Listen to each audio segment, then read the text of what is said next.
Dunyoga qoraxonlik bo'lib keldim. Mehmet qoraxonlik davlat bilan teskari bo'lishi sababli olib qochildim.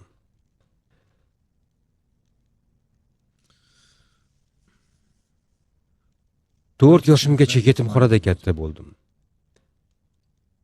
Keyinchalik aniqlaganim, meni olib qochgan odam Aslan Akbey tomonidan Umar ota bilan Nazifa onaga farzand qilib berildim.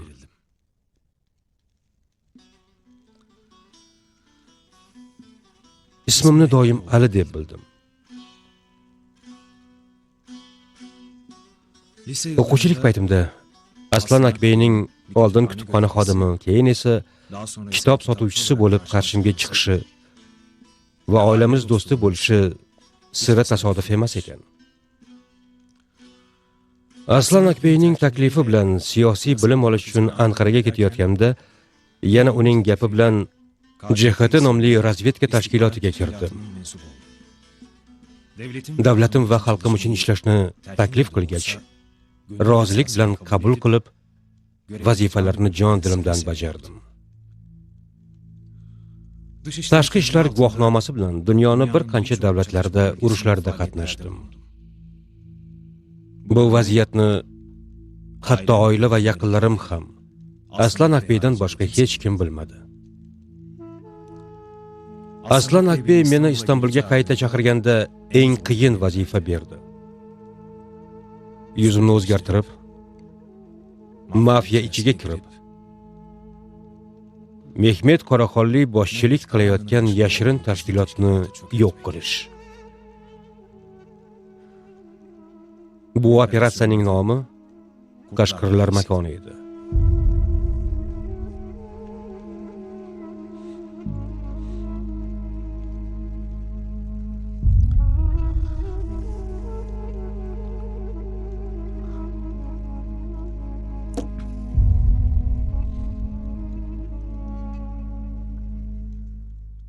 Qiyin kunlar edi. Onam, otam va sevgan ayolim o'limimga yig'lashayotganda, men mafiya ichiga Duron amakining jiyani sifatida kiritildim. Buni qabul qilishimning sabablaridan biri shu ish tufayli yaqinlarim zarar ko'rmasliklarini bilishim edi. Taqdir. Shundan keyin bu yerdagi hamma meni Po'lat Alamdar sifatida tanidi. Men Po'lat Alamdar sifatida kirgan bu makonda menga aytganlardan umuman boshqa dunyoni ko'rdim. Davlatning va millatning ko'ringandan ham kattaroq xavf ostida ekanligiga kunma-kun guvoh bo'ldim. Kunlardan bir kuni Mehmet qoraxonlik tomonidan qalamim sindirilishi uchun chaqirildim. Va o'sha kuni Aslan Akbeyni o'ldirilganini eshitib, men hal qildim degan bu tizimda sira bilmaganlarim bilan qarshilashdim. Meni olib qochgan aslida Aslanbey ekanligini, bir kuni dadam bilan kurashish uchun tarbiyalagani, yana o'sha paytda Abdulhayning aslida kimligini, Aslan Akbey tomonidan davlat odami sifatida yonimga joylashtirilganini bildim. Aslanbey seni meni qo'riqlash uchun yubordi, bilaman. Haqiqiy shubhasiz Abdulhayni ham menikiga o'xshash hikoyasi bordir. Sizlarga aytilgan ushbu hikoyani eshitgan hamma kabi Do'g'u Eshraf o'g'li ham o'sha kunlarda hayotdan ko'z yumdi.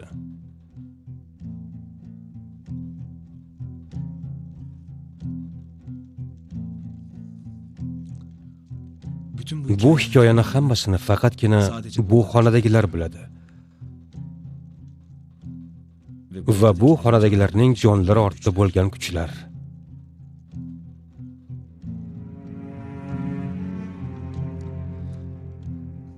Men Efe sifatida bilmasdan kirgan bu yo'limda, Ali sifatida boshlagan bu da'voda, Po'lat Alamdar sifatida bir yo'l ayrilig'iga keldim. Bu joyda baronlikkacha ko'tarilib, davlat istagan tizimni aniqlab, yo'q qilib, vazifamni tugatdim.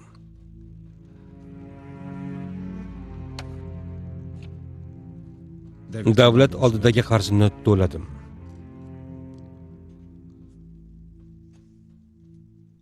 Endi oldimda ikki yo'l bor. Birinchi yo'l bu bilganlarimni davlatga aytib, taslim bo'lib o'lish. Ikkinchi yo'l esa barcha ishlarni o'z gardonimga olib, bularni boshimizga solganlar bilan oxirgi nafasimgacha urushib bo'lish.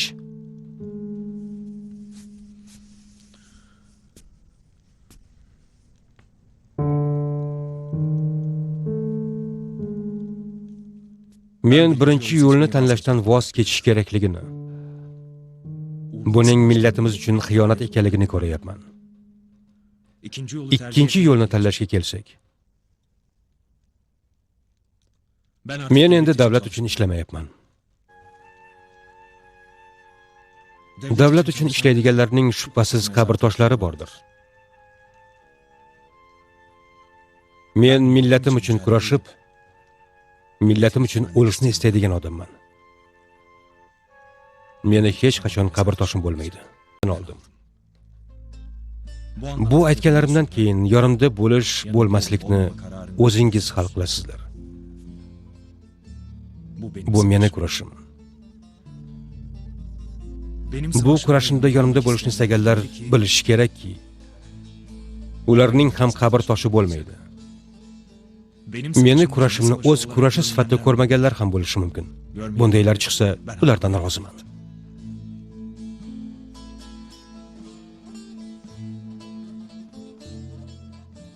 Bu olamda rozilashishning yana bir yo'li bor. Bugungacha men sizlardan qanday joningizni istagan bo'lsam, hozir meni jonim sizlarga halol.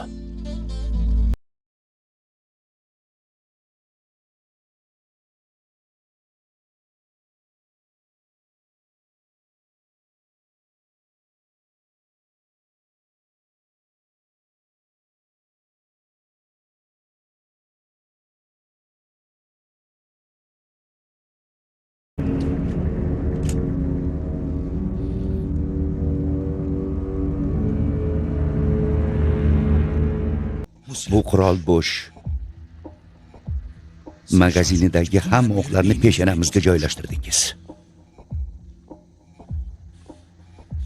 Yo sizni otaman yoki o'zimni. Va yoki ikkisini birdan qilaman. Aytganlaringiz o'zingizni gapingiz. Bizga nima deb javob berasiz? So'ram, Mati. Og'a, siz bizni yaxshi ko'rdingizmi yoki bizdan foydalandingizmi? Men sizlarni juda yaxshi ko'rdim, Mati. Hammangizni alohida juda yaxshi ko'rdim. Foydalanishga kelsak, seningcha meni bu yerdagi kimga ehtiyojim bor? Qabr boshida o'zingni otayotganingda yoningga sendan foydalanish uchunmi yoki yaxshi ko'rganim uchun yugurib keldimmi? Aynan mana shuni javobini qidiryapman, og'a. Mati, Chaqir o'lganda, seni ham daftaring yopilgandi. Seni nimangdan foydalanay? Balki Chaqirni siz bo'lganingiz uchun o'ldirishgandir. Men bo'lmaganimda-chi?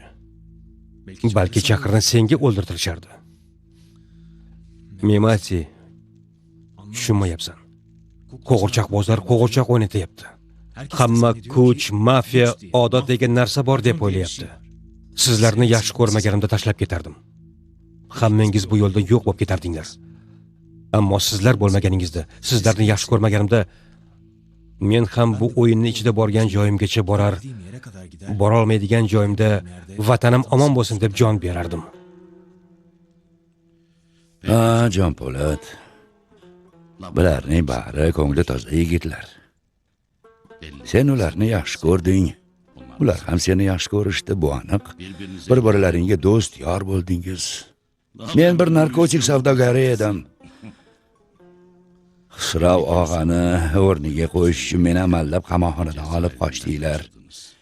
Keyin ishingiz bitgach, meni nega tashlamadinglar? Biz ham davlat qanday ish qilishini bilamiz.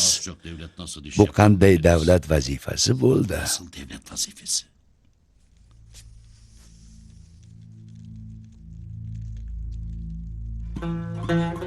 Hammangiz avvalo shuni tushunishingizni istayman. Meni vazifam Xaloni yo'q qilish, Me'matini hal qilish, Erxonni sharmanda qilish, Abdulhayga egalik qilish emasdi. Meni vazifam o'yinni buzish edi. Sizga kelsak, Xalo.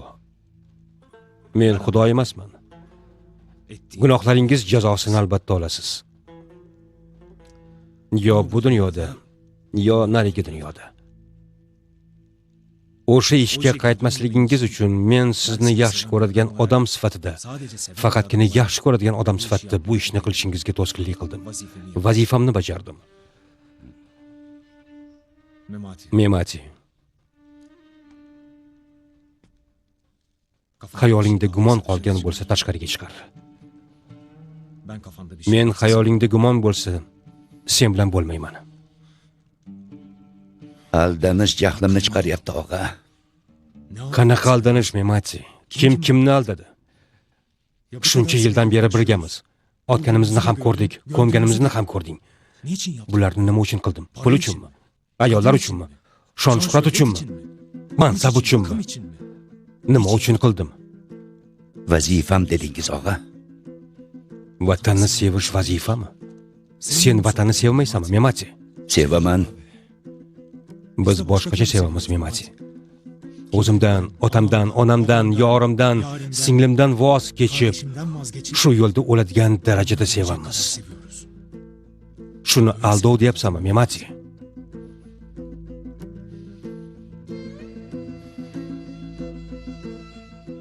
Bu aldov emas, og'a.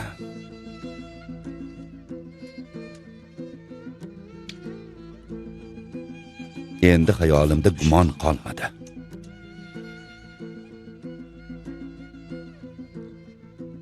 Bu aytganlarimdan voz kechsam, meni oldimga chiqib menga to'xta demasalaring, sizlardan rozi emasman. So'z berasanmi, Me'mati? So'z beraman. So'z berasanmi, Abdulhay? So'z beraman. So'z beraman, og'a. Og'a, so'z beraman. So'z beraman. Xalo. So'zim tugadi, jiyanim. Yana qanaqa so'z? Va'da beraman. Va'da.